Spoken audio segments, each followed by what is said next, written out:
I took US 101 north past Yachats, just before the light started going orange.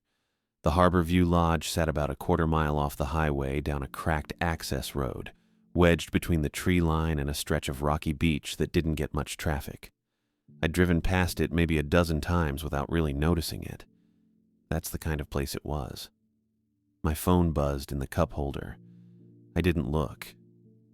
I already knew it was Mom calling to tell me Stephanie Maldonado had left another message. That made 6 days in a row. Same voice every time. Calm and smooth and completely unbothered. Professional. She worked collections for a payday loan office in Eugene, and she had this way of saying my mom's name that made it sound like she was reading off a grocery list. Jean Ruiz. We've been trying to reach Jean Ruiz regarding an outstanding balance. The outstanding balance was $1,100, which might as well have been $11,000. Mom took the loan out in March to cover the gap between her last temp contract ending and the next one starting. That gap turned into 2 months, then 3. Stephanie started calling in June. I figured if I could get enough hours at the lodge, I could at least take the edge off. Maybe get Stephanie to stop calling. That was the idea anyway.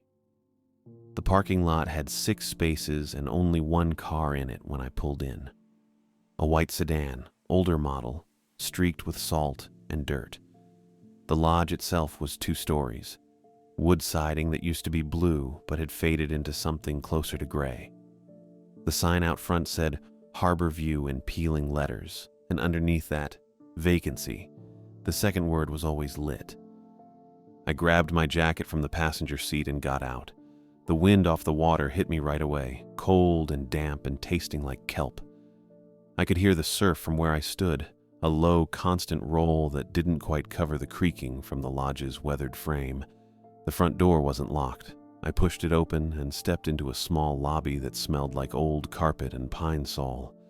There was a desk directly ahead, a couple of chairs that didn't match, and a vending machine in the corner that buzzed loud enough to hear from across the room.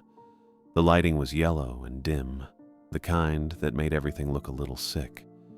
A woman stood behind the desk. She looked up when I walked in, didn't smile. "Blake Ruiz," I said. She nodded once. "Dorothy Long, you're early." Figured I should be. She was maybe 40, auburn hair pulled back tight, wearing a button-up shirt with the sleeves rolled to her elbows. Her name tag was clipped to her collar, slightly crooked. She had the look of someone who'd been doing the same job for a long time and had stopped caring whether anyone appreciated it. "ID," she said. I pulled out my wallet and handed over my driver's license. She glanced at it, wrote something down on a clipboard, then slid it back across the desk. "You worked a front desk before?" "No. Doesn't matter. There's not much to it here." She turned and gestured to the monitor beside her, a boxy old thing with a greenish tint to the screen. It showed 4 camera feeds, each one grainy and washed out. Hallway, parking lot, side entrance, stairwell. Security system. Doesn't record, just shows live. You check it every hour or so. Make sure nobody's where they shouldn't be. "Okay. Register's here." She tapped the ancient cash register next to the monitor. "We don't get many walk-ins at night, but if we do, rates $65 a night. Cash only. No exceptions. You write their name and room number in this." She pulled out a spiral notebook, half the pages already filled with cramped handwriting. "Don't let anyone check in without ID. Don't let anyone in who's clearly messed up. Use your judgment." I nodded. My judgment wasn't great, but I didn't say that. She opened a drawer under the desk and pulled out a laminated card, about the size of an index card, covered in small printed text. She slid it across the counter toward me. I didn't pick it up yet. "House rules," she said. "Read it. Follow it. Job stays easy if you do." I glanced down at the card. The text was single-spaced, numbered 1 through 12. I caught a few phrases. Quiet hours begin at 10 p.m. Do not enter guest rooms unless requested. No exceptions. That's when I noticed the tide chart taped to the wall beside the monitor. It was printed on plain paper, curling at the edges, with a grid of times and heights. Someone had gone through with a thick black marker and circled specific times. High tide, low tide. I wasn't sure why a lodge would need that, but I didn't ask. "You lose that card, you're done," Dorothy said. She wasn't looking at me anymore, just straightening papers on the desk. Edward's particular about it. Edward? My brother. Owns the place. She said it flat, like she was stating a fact she'd repeated too many times. You won't see him much. He doesn't come in unless something's broken. Got it. She bent down and came back up with a small can, the kind you'd find at a hardware store. Drywall screws. She set it on the desk between us with a dull metallic sound. "Keep this behind the desk," she said. "Guests ask for screws sometimes. Picture frames, luggage, whatever. You hand them 3 or 4, no more. Don't let the can out of your sight and don't lose it."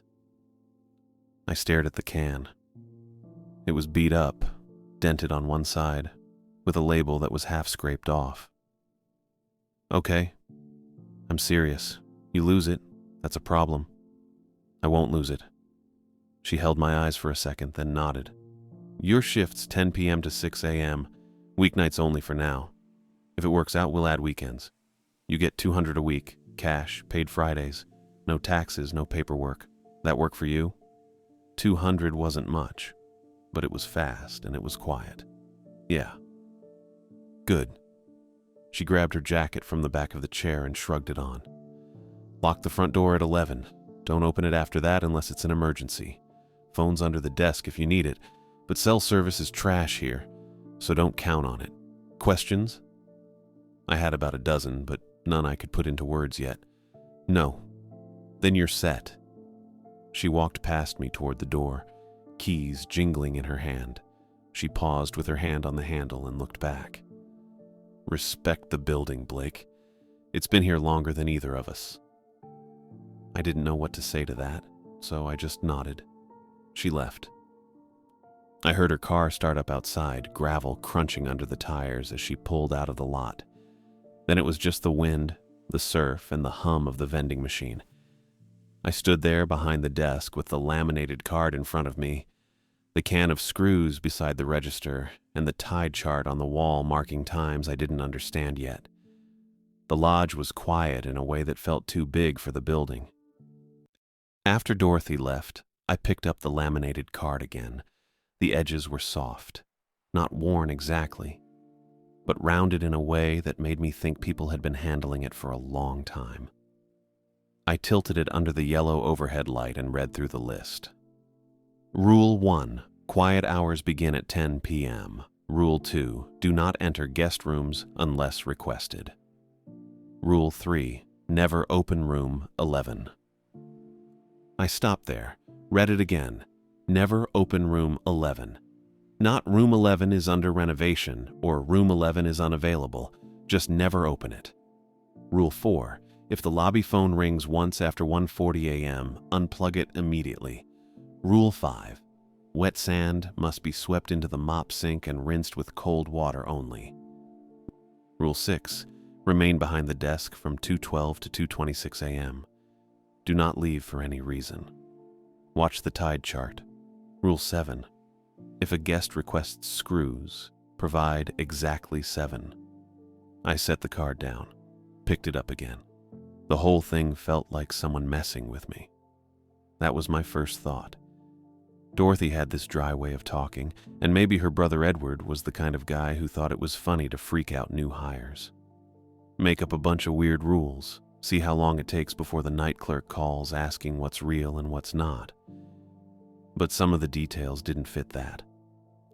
I brought the card closer. The laminate had a faint smell. Mildew, I think, and salt. The kind of smell you get from things that sit in damp coastal air for years. The text itself was typed, probably on an old typewriter because the letters weren't quite even. The number 6 in Rule 6 sat a little higher than the rest of the line. I looked up at the keyboard on the wall behind the desk. 12 hooks, each with a number stamped on a small metal tag above it. Rooms 1 through 12. Most of the hooks were empty. A few had keys hanging from them, the old-fashioned kind with actual metal teeth and plastic diamond-shaped tags. Room 11's hook was empty. That made sense if the room was off limits. But the thing that got me was the hook itself. It was worn smooth.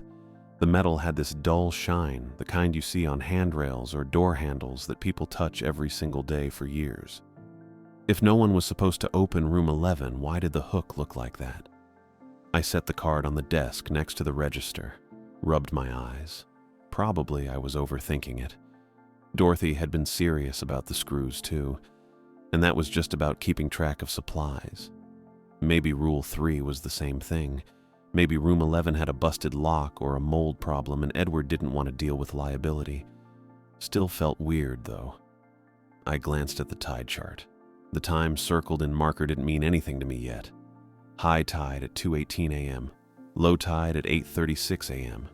I'd grown up on the coast, but I'd never worked a job where tide schedules mattered. The clock on the wall above the monitor said 9:53. 7 minutes until my shift officially started. The night began normal enough. The vending machine kept humming. It was one of those sounds that disappeared after a while.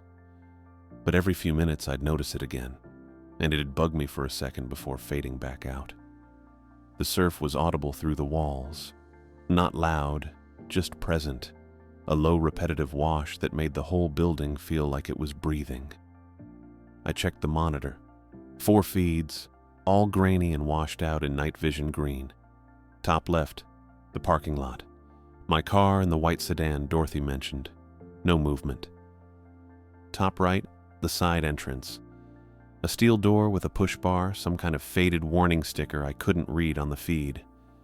Bottom left, the hallway. Narrow, bad lighting, doors on both sides. I counted 6 visible. The angle didn't show the far end, bottom right. The stairwell. Concrete steps, metal railing, nothing else. I was supposed to check these every hour. I figured I'd probably check them more often than that just because there wasn't much else to do. The front door was still unlocked. Dorothy said to lock it at 11. I had the key on the desk, a brass thing on a retractable chain. I opened the spiral notebook and flipped through the pages. Entries going back months, maybe longer. Names, room numbers, dates. The handwriting changed every dozen pages or so. Different clerks, I guess. Some of the entries were just names. Others had notes. Jillian Morse, room 8, no car. Peter Stat, room 3, paid for 2 nights, left after 1. L. Vickers, room 6, asked about the rocks. I didn't know what that last one meant. 10:12. Nothing happening. I leaned back in the chair. It creaked. The building creaked back. The first call came at 10:41. The phone was one of those old beige desk models with a curly cord. It rang loud, rattling in its cradle. I picked it up. "Front desk," I said. "Yeah, hi," a man's voice, annoyed already. "This is room 6. The mattress in here is like sleeping on plywood." I grabbed a pen. "I'm sorry about that. I can see if we have... And the walls are thin. I can hear everything. The people upstairs sound like they're moving furniture." I glanced at the monitor. The hallway feed didn't show movement. "I'll make a note. Is there anything I can... Can you bring up some extra blankets? Maybe that'll help." "Sure, I can do that. Thanks." He hung up. I wrote it in the notebook. Miguel Buck, room 6, complained about mattress and noise, requested extra blankets. I didn't actually know his name yet, but the register from earlier in the day had it. I checked. Miguel and Amy Buck, room 6, checked in at 4:30 p.m. I found blankets in a narrow closet behind the desk. They smelled like detergent and something else. Maybe the same mildew salt smell as the laminated card. I folded 2 over my arm and headed for the stairs. Room 6 was on the first floor, 3 doors down from the stairwell. I knocked. Miguel Buck opened the door. 30-something, sandy blonde hair, shorts, and a hoodie. He looked tired. "Here you go." I said. He took the blankets. Didn't say thanks, just nodded and closed the door. I went back downstairs. The second call came at 11:18. Same guy. The blankets didn't help, Miguel said. I can still hear people walking around up there. Is there another room we can switch to? I checked the keyboard. 4 keys hanging. Rooms 2, 5, 9, and 12 available. I've got a couple options, I said. Room 5's on the same floor, farther from the stairs, or room 9's upstairs, corner spot. What about room 2? That's available too. We'll take that. Okay, I'll bring the key up. I logged the room change in the notebook, grabbed the key for room 2, and climbed the stairs again. Miguel was already standing in the hallway with a duffel bag when I got there. A woman stood next to him. Amy, I assumed. Long chestnut hair, athleisure clothes, tired eyes. She didn't say anything. I handed over the key. Room 2's the first door on the left when you come in the side entrance. Should be quieter. Thanks, Miguel said. Still sounded annoyed. They walked past me toward the stairs. Third call at 11:59. It's still loud, Miguel said. I don't know what's going on, but we can't sleep. I checked the monitor. The hallway feed showed nothing. No movement upstairs. I'm not seeing anyone in the halls right now, I said. It might be the building settling. It's pretty old. It's not settling. It's footsteps. I didn't know what to tell him. I can offer a partial refund if we're staying. Just, can you check upstairs? Make sure no one's stomping around? Sure, I'll take a look. I hung up. Wrote it down. Miguel Buck called again, 11:59 p.m., complained about noise, requested check of upper floor. I locked the front door first. It was past 11. Then I went upstairs. The hallway was empty, quiet except for the surf outside and the buzz from a light fixture halfway down. I walked the length of it, listening at each door. Nothing. Rooms 1, 3, 4, 7, 8, 10, all silent. Room 11 was at the far end on the left. The door looked the same as the others. Same wood, same tarnished number plate. I stopped in front of it but didn't touch the handle. Never opened room 11. I stood there for a second. Then I turned around and went back downstairs. I called room 2 from the desk phone. Miguel picked up on the first ring. I checked, I said. No one's up there. All the rooms are quiet. Silence on the other end. Then, okay. If it keeps up, let me know. He hung up. I wrote that down too. Logged the time, the outcome. Dorothy said to document everything, so that's what I did. The clock above the monitor said 12:23 a.m. I sat back in the chair. The building creaked. The vending machine hummed. I kept thinking about my mom. She'd be asleep by now, probably. She went to bed early most nights because she got up at 5:30 for her temp shifts when she had them. But sometimes when I called late, she'd still be awake, sitting at the kitchen table with her phone in front of her, staring at it. Stephanie Maldonado's name on the screen. Mom never answered. Just let it ring. Let it go to voicemail. Then she'd play the message, and her face would do this thing where it got really still and tired all at once. I took this job so she wouldn't have to do that anymore. $1,100. That was it. Didn't sound like much when you said it out loud, but it was enough to keep Stephanie calling 6 days in a row. Enough to make my mom stop sleeping right. $200 a week, cash. 5.5 weeks if I didn't spend any of it, and I wouldn't. I pulled the laminated card toward me again. Reread Rule 6. Remain behind the desk from 2:12 to 2:26 A. The phone rang at 1:41 a.m. Just once. A sharp, old-fashioned bell sound that cut through the hum of the vending machine and the distant surf. Then it stopped. I froze behind the desk, my hand halfway to the spiral notebook where I'd been writing the time, 1:38, and the note, building quiet, no calls since 12:47. The phone sat silent under the desk. I could see the cord snaking down from the ancient beige handset mounted on the wall behind me. disappearing into the gap between the desk and the baseboard. 1 ring. After 1:40 a.m. I grabbed the laminated card and found Rule 4.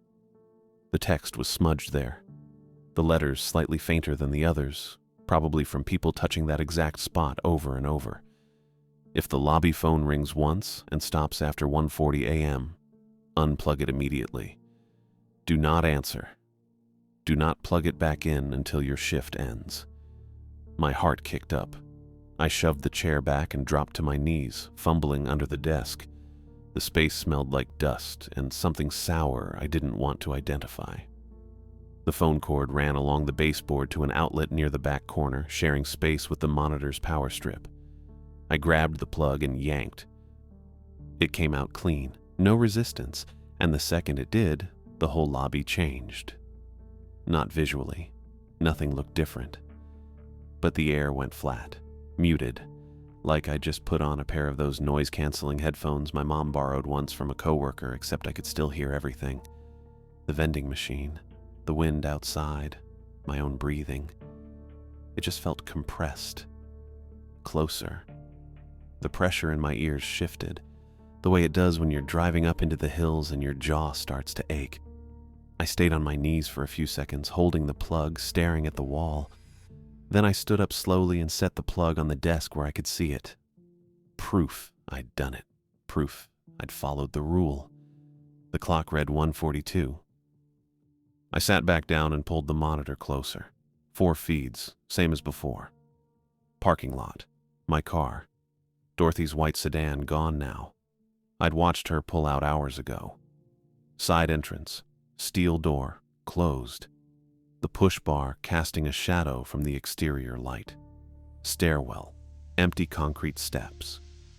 Hallway, narrow and badly lit, 6 doors visible, no movement. I switched back to the parking lot feed. There was someone standing near the dumpster. My stomach dropped. They were facing the building. Facing the lobby doors, actually, almost dead on.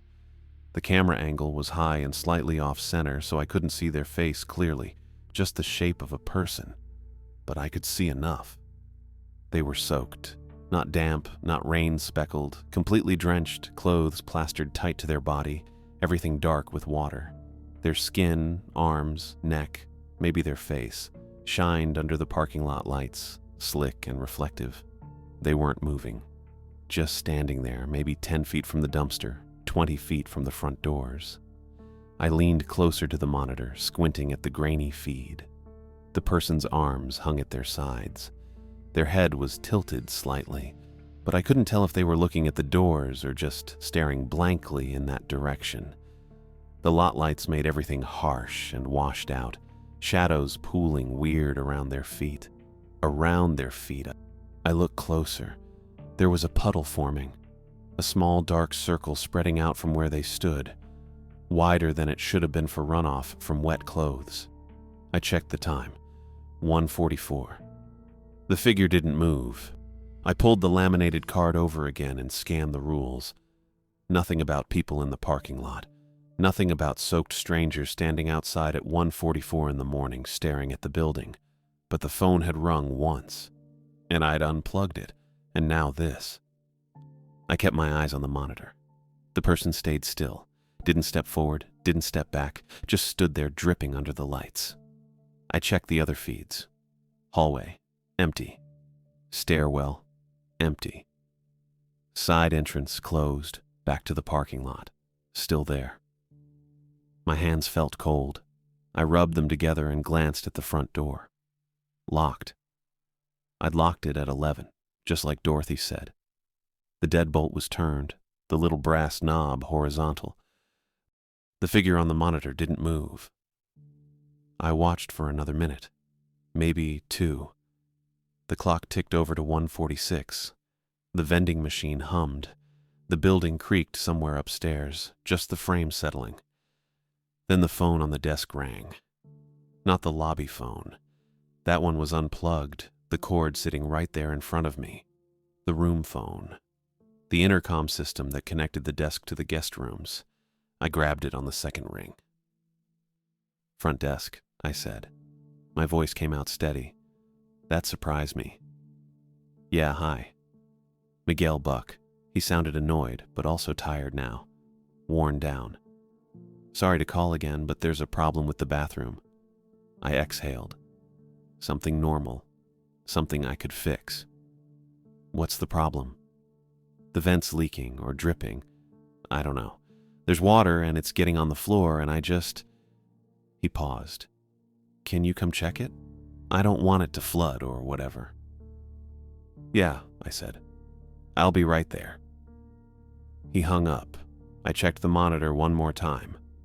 The parking lot feed showed my car, the empty spaces, the dumpster, no person, no puddle, just empty pavement under the lights.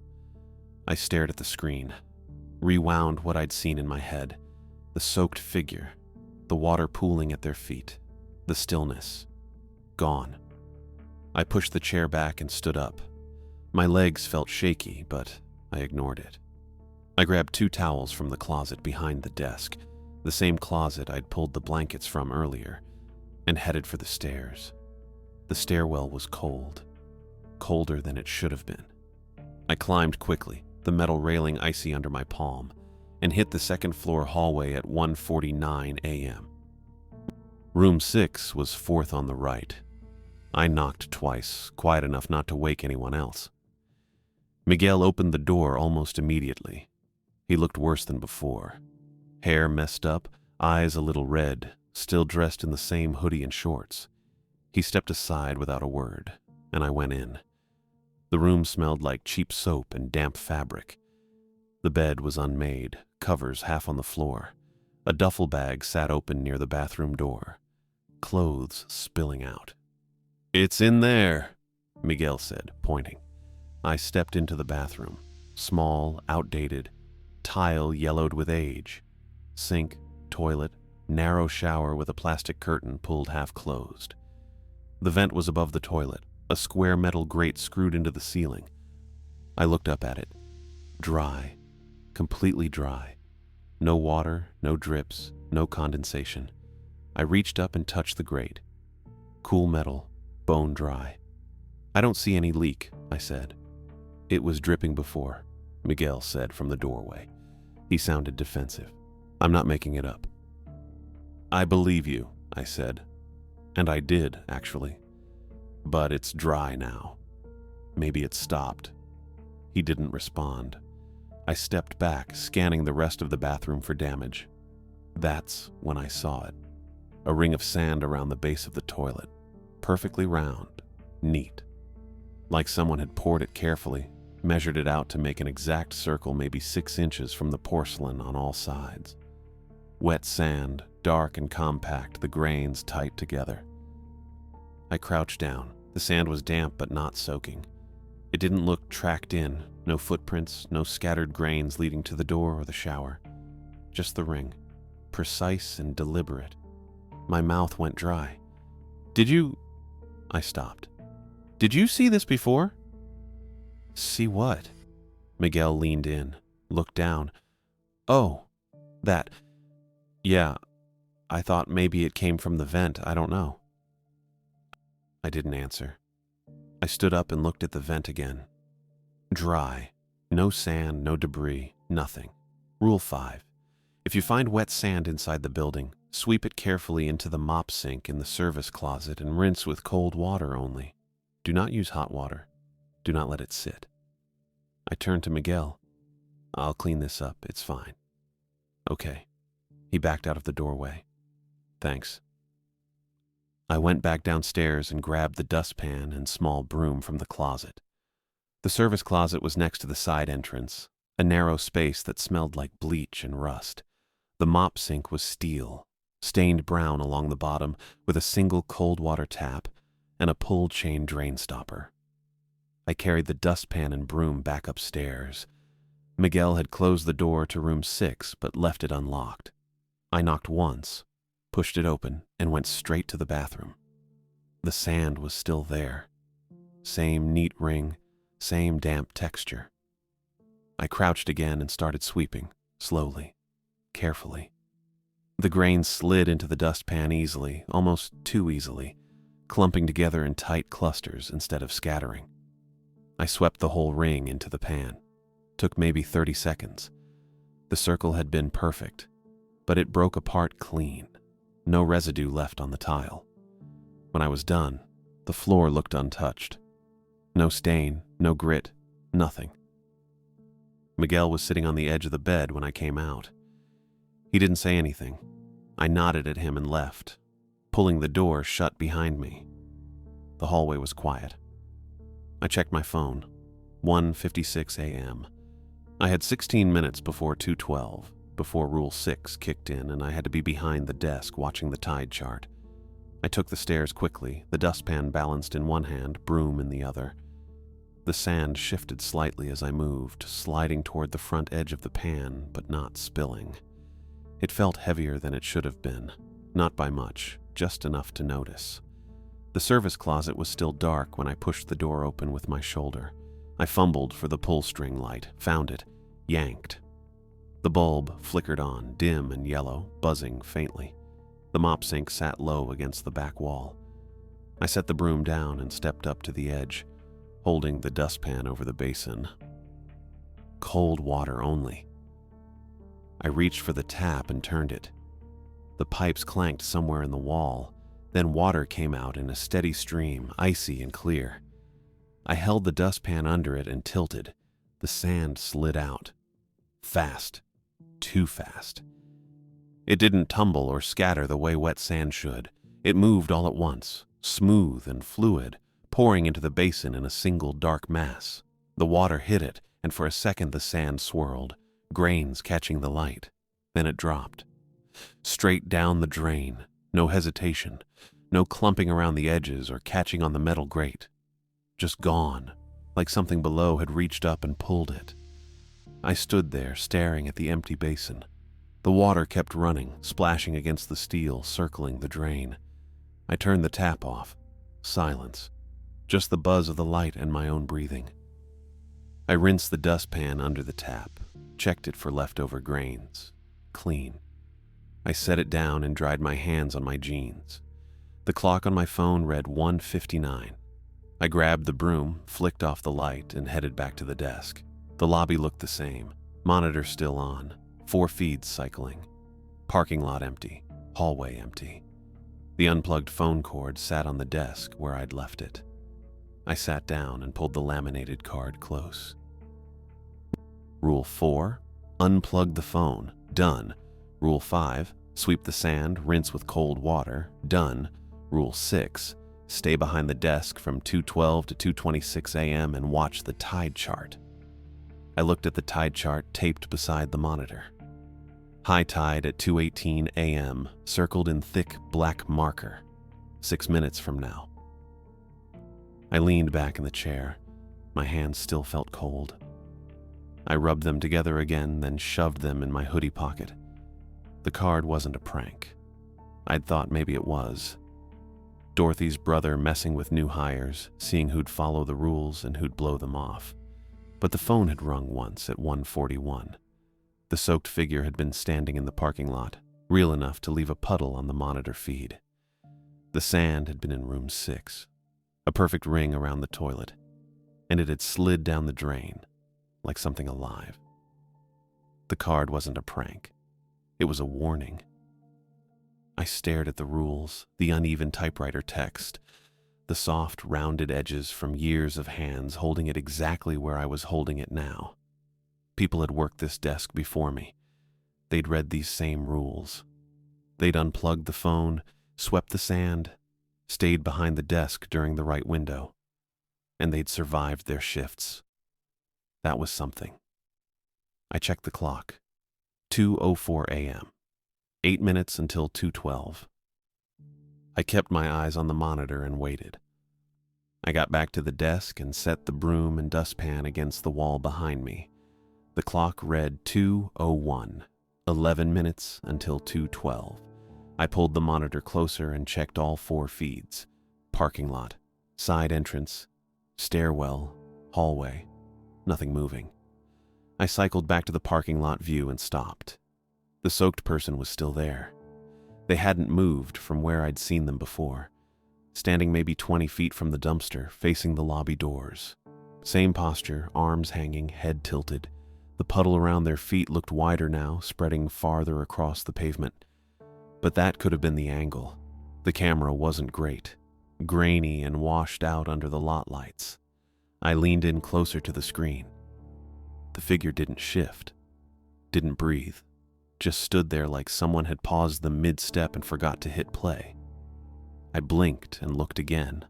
Now they were 5 feet to the left, not walking, not stepping, just there instead of where they'd been a second ago. Same stance, same tilt. The puddle had moved with them, or maybe it was a new puddle. I couldn't tell. My chest went tight. I looked away from the monitor, counted to 3, looked back. The person was closer to my car now, maybe 10 feet from the driver's side door. Still facing the building, still dripping. I didn't see the move. The feed didn't stutter or glitch or cut out. They were just in a different spot, and my brain kept trying to fill in the gap that wasn't there. 2:03. I kept my eyes on the screen. Watched the figure standing there, motionless except for the slow spread of water beneath them. The lot was empty otherwise. No cars except mine. No wind moving trash or leaves. Just that person in the dark, and the lights making everything look flat. I glanced at the hallway feed. Empty. Stairwell feed. Empty. Side entrance feed. Closed steel door. No movement. Back to the parking lot. The figure was gone. Just pavement. Wet in patches where the puddle had been, but no person. I scanned the whole frame. Dumpster, my car, the gravel edge where the lot met the access road. Nothing. 2:04. I sat back and rubbed my face. My hands smelled like cold water and rust from the mop sink. I thought about the sand sliding down the drain, the way it moved all together instead of scattering, the way it felt heavier than it should have been. I thought about the phone ringing once and stopping. I thought about Rule 6. Remain behind the desk from 2:12 to 2:26 a.m. Watch the tide chart. 8 minutes left. The building creaked. Just the frame settling, probably. Wind off the water pushing against old wood. I heard the vending machine hum kick up a notch, then level out again. I checked the monitor one more time. All 4 feeds. Nothing. 2:07. Footsteps in the stairwell. I looked up from the screen and listened. Slow, uneven steps coming down. Someone favoring one leg or just tired. The steps hit the bottom and turned toward the lobby. A man came through the doorway. Older than me, maybe mid-40s. Tall, rangy build, close-cropped dark hair going gray at the sides. He was wearing work boots and a jacket that looked like the kind utility guys wear, dark blue with reflective strips across the chest and shoulders. His face was weathered, pale eyes, long nose. He walked stiff, like his back hurt. He stopped in front of the desk and looked at me. Didn't smile, just stood there. "Hey," I said. "I need some screws," he said. His voice was flat, practical. No humor in it. I blinked. "Screws?" "Yeah, drywall screws." He glanced at the desk, then back at me. "The ones you keep behind there." My stomach dropped a little. I looked down at the can sitting next to the register, the beat-up dented can Dorothy had given me, label half scraped off. The one she'd told me to never let out of my sight. I said. "Sure. How many do you need?" "However many you're supposed to give me." I stared at him. He stared back, expression totally neutral, waiting. I tried to keep my voice normal. "You need them for a picture frame or something?" "I don't know," he said. "I just need the screws." That bugged me. Not the request itself. Dorothy had warned me guests would ask, and Rule 7 said to provide exactly 7 if requested. But the way he said it, matter of fact. No explanation. Like he didn't know why he needed them, but knew he had to ask anyway. I pulled the can closer. "Which room are you in?" 3. I glanced at the keyboard. Room 3's key was gone. I checked the spiral notebook, flipping back a few pages until I found the entry. Ezra Kelly, checked in 2 days ago. Paid cash for 3 nights. No notes. Okay, I said. I looked back at him.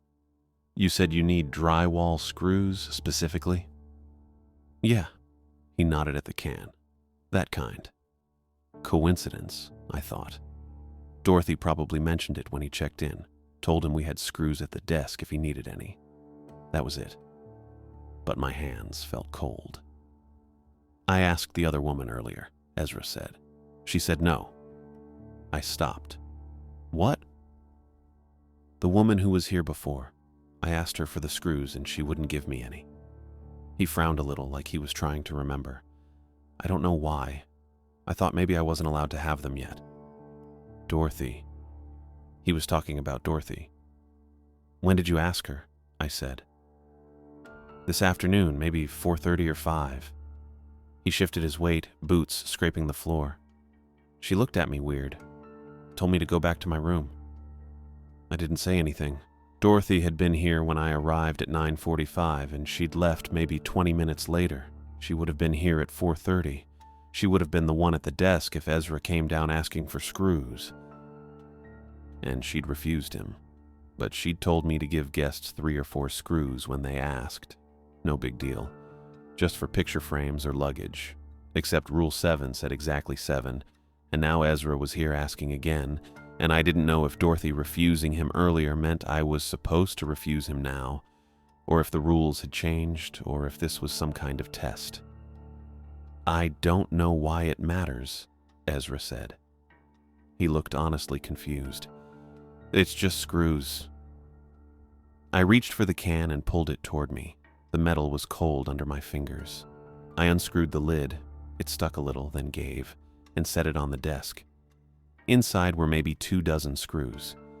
Standard drywall screws, coarse thread, black finish. Nothing special about them. I could have bought the same kind at any hardware store for $3. I counted out 7, one at a time. Set them on the counter in a small pile between me and Ezra, careful to keep my hand back so I wouldn't accidentally brush his. Ezra looked at the screws, then picked them up. He didn't count them, just closed his fist around them and nodded once. Thanks, he said. He turned and walked back toward the stairwell, boots heavy on the floor. I watched him disappear through the doorway, heard his steps going up.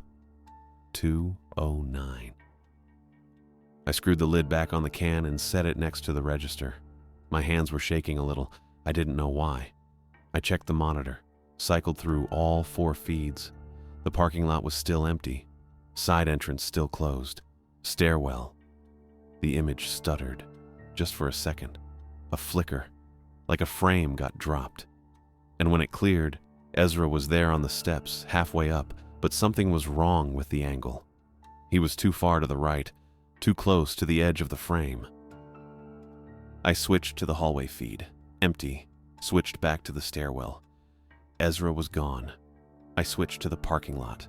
The soaked person was back, standing right next to my car now, hand on the driver's side door handle, facing the camera, facing me. And Ezra was there too, 5 feet away from the figure, standing completely still in the middle of the lot. I hadn't seen him leave the building, hadn't seen him walk outside. He was just there, and the soaked person was just there, and neither of them were moving. 2:11. I looked down at the tide chart taped beside the monitor. The high tide time, 2:18 a.m., was circled in thick black marker, but below it, written in smaller print, was the low tide time, 2:12 a.m. I looked at the clock, watched the minute hand click forward. 2:12. The lobby doors rattled, just once. A single hard shake, like someone had grabbed the handles and yanked, then let go, then nothing. Silence. I stayed behind the desk, hands flat on the surface, eyes on the monitor. Rule 6. I grabbed the master key off its hook. My hand was already moving before I decided to move it. The key was cold and the ring was heavier than I expected, and I was halfway around the desk before something in my head said, "Wait." I stopped. Rule 6, remain behind the desk from 2:12 to 2:26 a.m. It was 2:13 a.m., 13 minutes left. I looked at the stairwell door, empty. I looked at the master key in my hand. Then I put it on the desk and stepped back behind the counter and turned to the monitor instead. That's what I was supposed to do. Stay put. Watch the tide chart. Don't move until the window closes. The parking lot feed showed Ezra standing next to the soaked person, both of them completely still. The soaked person had its hand on my car door. Ezra had his head tilted like he was listening to something. I switched to the hallway feed. Miguel was there. He was walking down the second-floor hallway, moving slow, arms hanging at his sides. Same hoodie, same shorts. He passed room 8, then room 10. He didn't look at any of the doors, just walked. I leaned closer to the monitor. The feed was grainy and yellowish, but I could see his face. Blank, not upset anymore. Not tense, just empty. He reached the end of the hallway. Room 11 was the last door on the left. I'd stood outside it earlier when I checked upstairs for the footsteps Miguel kept hearing. The door looked identical to all the others. Plain wood, tarnished knob, little metal slot for the room number. Miguel stopped in front of it. He didn't knock, didn't reach for the handle.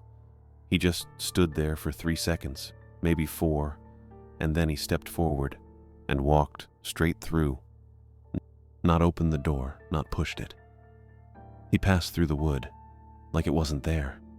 I blinked hard and switched feeds, then switched back. The hallway was empty now, but I could see room 11's door from the angle of the camera. The deadbolt was still turned. The little brass knob on the inside of the lock was horizontal, locked position. No one had opened it. The hallway lights flickered, just once. A quick dimming and then back to normal. When they steadied, Miguel was gone from the feed completely. I checked the stairwell, empty. I checked the side entrance, closed. I checked the parking lot. Ezra and the soaked person were both still there, but now Ezra had turned slightly and was facing the building. The soaked figure hadn't moved, still had its hand on my car. I checked the hallway again. Nothing. Just 6 doors and bad lighting in the far end where room 11 sat with its deadbolt locked. The clock on the wall read 2:14 a.m. 12 minutes left. I wanted to run upstairs. I wanted to grab the master key and unlock room 11 and see what was inside. See if Miguel was in there. See if he was okay. See what the hell was happening in this building that made a man walk through a locked door. But I didn't move. I stayed behind the desk, hands flat on the surface, eyes on the monitor. That's what the laminated card said to do. Stay put from 2:12 to 2:26. Watch the tide chart. Don't leave the desk. I didn't know why. I didn't know what would happen if I broke the rule. But I'd followed the others, and nothing had gone wrong yet. The sand went down the drain. The phone got unplugged. I gave Ezra exactly 7 screws, so I stayed. The minutes dragged. I kept cycling through the feeds. Parking lot, side entrance, stairwell, hallway. Parking lot, side entrance, stairwell, hallway. Nothing changed. Ezra didn't move. The soaked person didn't move. The hallway stayed empty. At 2:18 a.m., the building creaked. A long, low groan from somewhere above me. I looked up at the ceiling. The sound moved across the lobby, slow, like weight shifting on old beams. High tide. I looked at the tide chart taped beside the monitor. The 2:18 a.m. marking was circled in thick black marker. High tide, right now. The groan faded. The building went quiet again. 2:19 a.m. 7 minutes left. I checked the parking lot feed. The soaked person had moved. It was closer to the building now, halfway between my car and the front doors. Ezra was still in the lot, but further back, near the dumpster. I hadn't seen either of them walk. They just relocated. The soaked person's head was tilted up now, looking at the camera, looking at me. I could see its face better from this angle. Pale, slick, eyes open, but wrong, too wide. No blinking. 2:21 a.m. The lobby felt smaller. The air felt thicker. I kept my hands on the desk and my eyes on the monitor, and I counted the seconds in my head, because looking at the clock made time move slower. 2:23 a.m. The hallway feed flickered again. For half a second I thought I saw someone standing outside room 11. A shadow, taller than Miguel, but when the feed steadied, the hallway was empty again. 2:25 a.m. 1 minute left. I watched the clock. Watched the second hand crawl. 50 seconds. 40. 30. At exactly 2:26 a.m., the lobby doors clicked.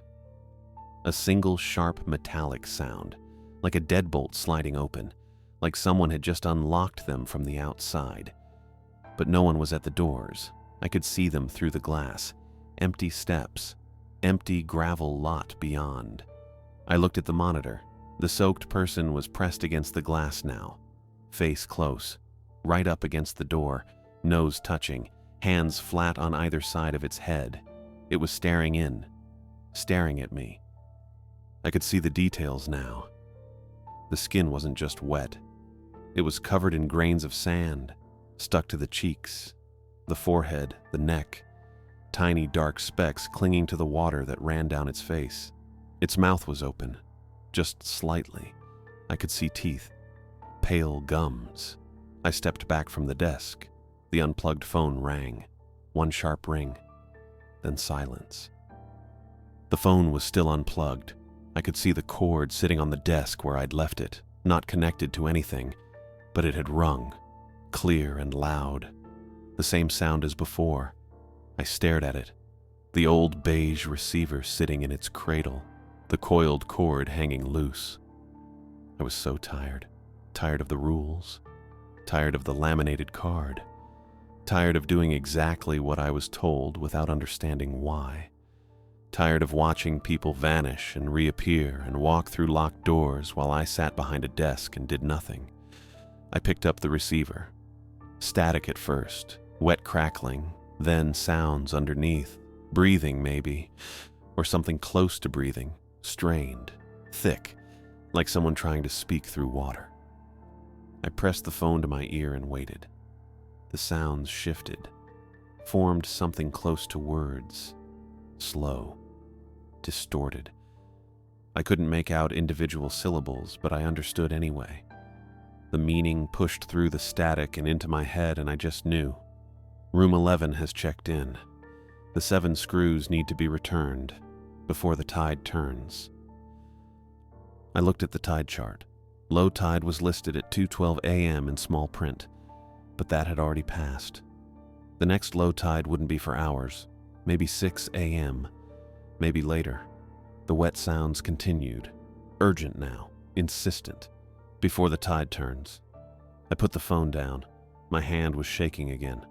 Ezra had taken the 7 screws. I'd counted them out and put them on the counter, and he'd taken all 7 and walked back toward the stairwell. Then he'd appeared in the parking lot, next to the soaked person. The soaked person who was now pressed against the glass with sand stuck to its skin. The only 7 screws that mattered. I looked at the dented can sitting next to the register. It still had screws inside. Maybe 20 left. But those weren't the right ones. The 7 I'd given Ezra were the ones that mattered. The ones Dorothy had told me to keep behind the desk. The ones Rule 7 said to provide if requested. Exactly 7. And now Room 11 wanted them back. I could wait for Dorothy. Call her. Tell her what happened. Let her fix it. But the tide chart didn't care about Dorothy. The tide was already turning. High tide at 2:18, low tide coming, and Room 11 had checked in. I grabbed the can of screws, then I ran for the stairs. I took the stairs 2 at a time, the can of screws rattling in my grip. The hallway upstairs was still empty. The lights flickered once when I reached the top, but steadied. Room 3 was 4th on the left. I knocked first. Stupid, probably, but I did it anyway. No answer. The door was unlocked. I turned the handle and pushed it open. The room was empty. Not empty like someone had just stepped out. Empty like no one had been there at all. The bed was still made, corners tucked tight, the kind of hospital precision Dorothy must have done during turnover. The bathroom light was off. I flipped it on. Sink dry, toilet clean. No towels on the floor, no soap moved, no condensation on the mirror. Ezra Kelly had checked in 2 days ago, paid cash for 3 nights. I'd seen it in the notebook, but his room looked like a display. I backed out and pulled the door shut. My hand was still shaking around the screw can. I turned toward the end of the hall. Room 11 was down there on the left. Last door. The deadbolt was still horizontal through the little window in the strike plate. I started walking. The air changed about halfway down, got colder. Not draft cold, thick cold, the kind that sits in your chest and doesn't move. I could see my breath by the time I reached the second to last door. That's when I saw them. 7 screws, laid out in a perfect straight line on the carpet directly in front of room 11's door. Damp. Dark spots spreading into the fibers under each one. I stopped. They were the ones I'd given Ezra. Had to be. Same size, same dull silver finish, placed deliberately, evenly spaced, like someone had used a ruler. I looked back down the hallway. Still empty. The stairwell door was closed. I didn't want to touch them. I went back to the service closet and grabbed the first towel I saw, a rough white one with a brown stain along the edge. I folded it twice and crouched in front of the screws, scooping them up through the fabric without letting my skin make contact.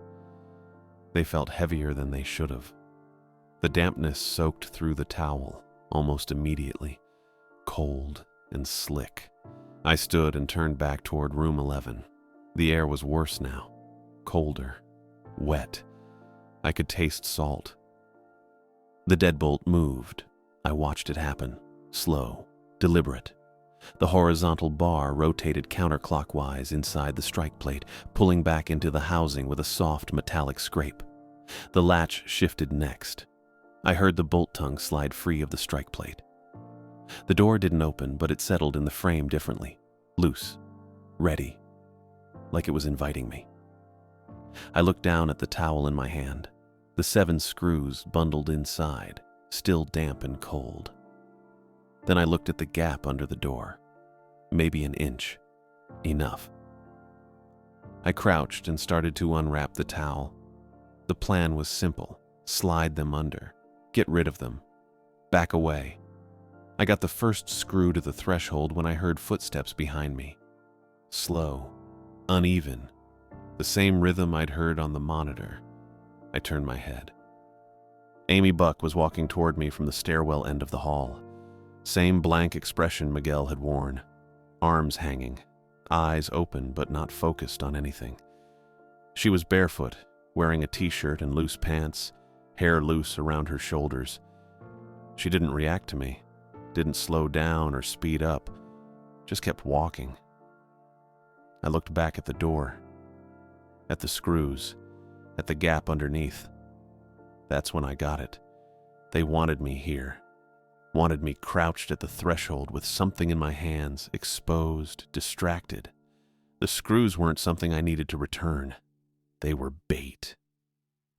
I dropped lower, pressed my palm flat against the carpet, and drove the first screw down hard into the door jamb where it met the floor. The tip punched through the worn fibers and bit into wood.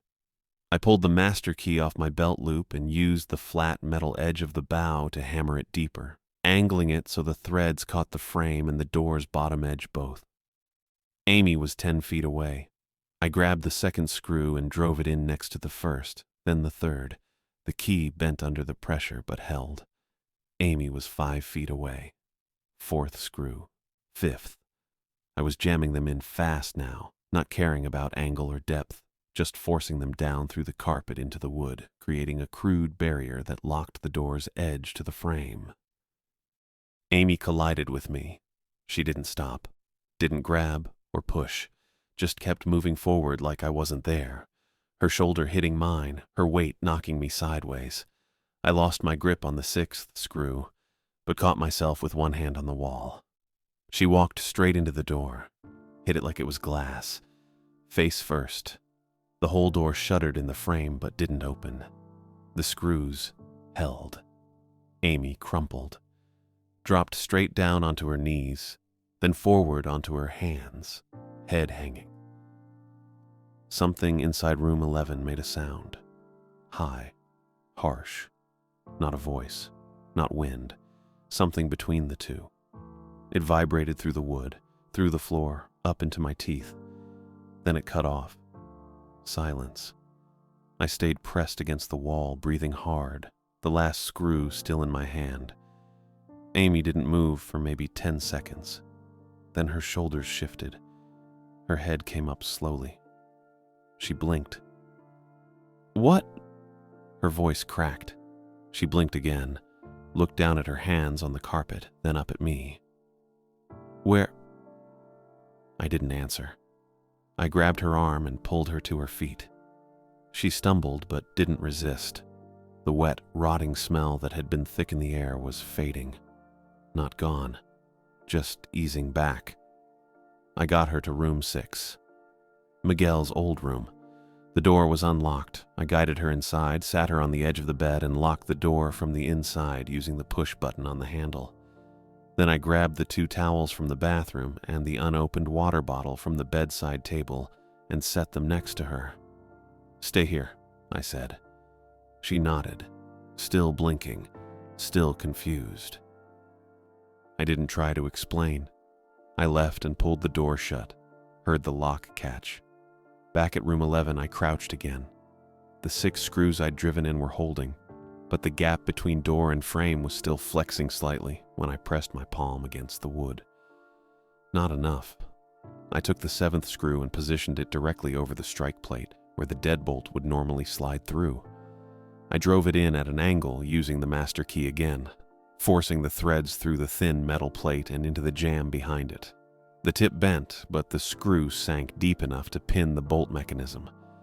It wouldn't cycle now, couldn't retract or extend. The door was sealed. I stood and backed away. The hallway was quiet. The carpet around the threshold was torn where I'd punched the screws through. Fibers pulled up in rough circles, backing exposed. I went back downstairs and sat behind the desk. Didn't check the monitor, didn't write anything in the notebook. Just waited. The next half hour passed in silence. The vending machine hummed. The building creaked. The wet smell faded completely by 3:15. At 6:30, gravel crunched outside. Dorothy's car pulled into the lot. I watched through the glass as she got out, same button-up and tight bun, and walked to the door. I unlocked it and let her in.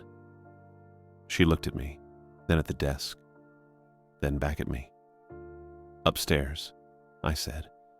She went up without a word. I heard her footsteps in the hallway, heard them stop. Silence for maybe 2 minutes. Then she came back down. She didn't ask questions, didn't say anything about the torn carpet or the jammed lock or the screws I'd left embedded in the wood. She walked behind the desk, opened the register, and counted out bills. More than 200, maybe 4, maybe 5. She folded them once and held them out. "You're done," she said. I took the cash. I pulled the master key off my belt loop and set it on the desk next to the dented can of screws. Dorothy looked at both but didn't touch them. I walked out. Didn't check on Amy. Didn't look at the monitor. Didn't ask about Miguel or Ezra or room 11. I got in my car and drove. Not south back toward Yashatz. West first to the junction, then east on Highway 20 toward Eugene. Inland. Away from the coast. The sun was coming up behind me, orange light filling the rearview mirror. I kept my eyes forward.